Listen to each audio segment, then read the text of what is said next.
प्यारे बच्चों, कक्षा 10 यूपी बोर्ड का विज्ञान का मॉडल पेपर आउट हो गया है जो इस साल आएगा। तो इस मॉडल पेपर में बताया गया है कि यह 2 खंडों में है, खंड आ और खंड बा। खंड आ के भी 3 भाग हैं और खंड बा के भी 3 भाग हैं। खंड आ के उपखंड 1, 2, 3 और खंड बा के भी 3 खंड है, आ बा सा। खंड आ में देखिए जो प्रत्येक प्रश्न है वो 1 नंबर का है और खंड आ में भी 3 उपखंड हैं। पहले खंड में फिजिक्स है, दूसरे में केमिस्ट्री है और तीसरे में बायोलॉजी है। जो खंड आ है ये 7 नंबर का है और खंड बा है जो 6 नंबर का है, यानी केमिस्ट्री 6 नंबर की, फिजिक्स 7 नंबर की और बायोलॉजी भी 7 नंबर। कुल 20 नंबर के जो ऑब्जेक्टिव प्रश्न आएंगे ये OMR पर हल करना है। दूसरा इसमें जो ध्यान देने वाली बात है कि जो वर्णन करने वाले प्रश्न हैं उनमें जिस खंड का प्रश्न कर रहे हैं वो सभी एक ही जगह करना है, यानी फिजिक्स का एक जगह करना है सारे प्रश्न, केमिस्ट्री का एक जगह और बायोलॉजी का एक जगह। तो आज हम केवल प्रश्न बताएंगे और इसको हल बाद में किया जाएगा। ये देखते रहें। पहले में फिजिक्स के प्रश्न है। 2 पृष्ठों से घिरा हुआ कोई पारदर्शी माध्यम जिसका एक या दोनों पृष्ठ गोलीय है क्या कहलाता है? दंत विशेषज्ञ मरीजों के दांतों का बड़ा प्रतिबिंब देखने के लिए किस दर्पण का प्रयोग करते हैं? ये भौतिक विज्ञान के प्रश्न हैं। मानव नेत्र अभिनेत्र लेंस की फोकस दूरी को समायोजित करके विभिन्न दूरियों पर रखी वस्तुओं को फोकसित कर सकता है, ऐसा क्यों होता है? तो इस तरह के प्रश्न हैं। 7 प्रश्न हो गए यहाँ तक। अब यहाँ से खंड बा ये केमिस्ट्री का रसायन विज्ञान। यहाँ से देखिए बेंजीन का संरचना सूत्र पूछा गया है। समजातीय श्रेणी कौन सा है देख के बताना है कौन कौन से हैं।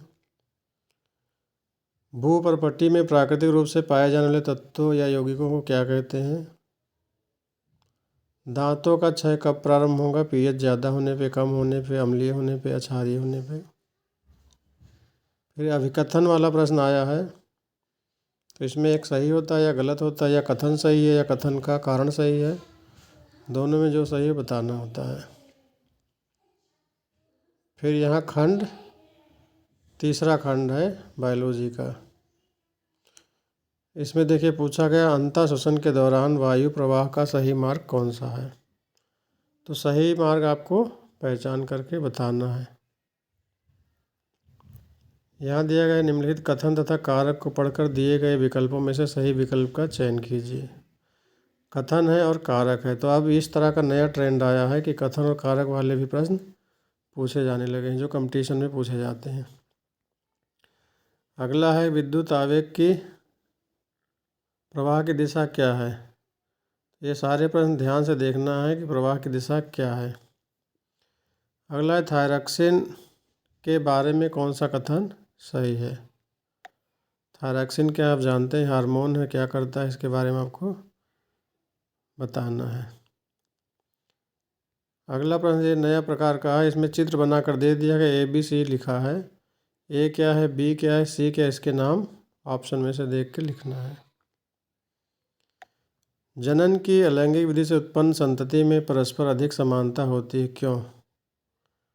यानी कि अलैंगिक जनन अच्छा होता है कि लैंगिक जनन? अलैंगिक में अधिक समानता क्यों होती है?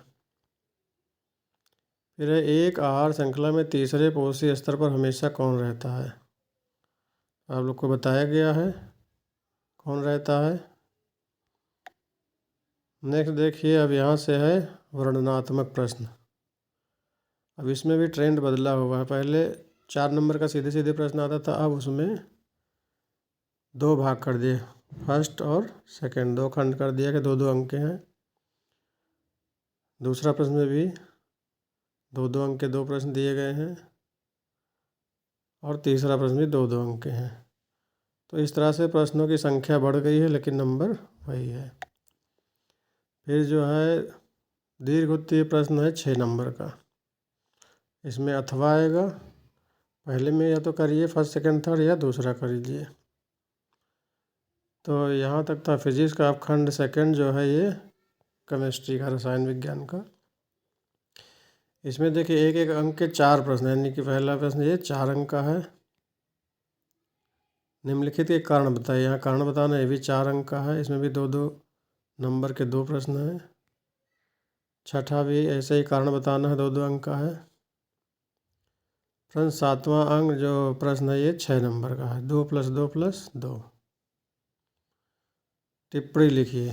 तो इसमें अथवा जब आएगा तो इसमें या तो ऊपर वाला करना है या नीचे वाला, एक ही करना होता है। खंड सेकंड, उपखंड थर्ड, ये जीव विज्ञान का। इसमें देखिए तो जैव निम्नीकरण और गैर जैव निम्नीकरण पदार्थों के बीच अंतर बताइए और उदाहरण दीजिए, 4 नंबर का है। प्रश्न 9 में देखिए चित्र बनाकर दे दिया है। चित्र में ए क्या है, बी क्या है, सी और डी क्या है, इसको केवल आपको लिख देना है, 4 नंबर यहाँ मिल जाएंगे। यह एक नए तरह का प्रश्न है, इसमें आपको पैराग्राफ दिया है, इसको पढ़ करके और फिर लिखना है। यह 4 नंबर का। लास्ट प्रश्न 11वां, मानव आहार नाल का आरेख बनाइए। और इसमें आपको लेबल क्या क्या करना है, मुख्य ग्रसिका, आमाशय, छोटी आंत अथवा। दूसरा उसके अलावा क्या कर सकते हैं, या तो 11वां मानव आहार नाल का आरेख बनाइए या स्त्री केसर का स्वच्छ नामांकित चित्र में, ये 6 नंबर का। तो अब जो दीर्घ उत्तरी है वो 6-6 नंबर का आया है और बाकी 4-4 नंबर के हैं। तो इस तरह से ये पूरा मॉडल प्रदर्शन पत्र आपके सामने है, इसको ध्यान से देखिए और हल करिए। धन्यवाद।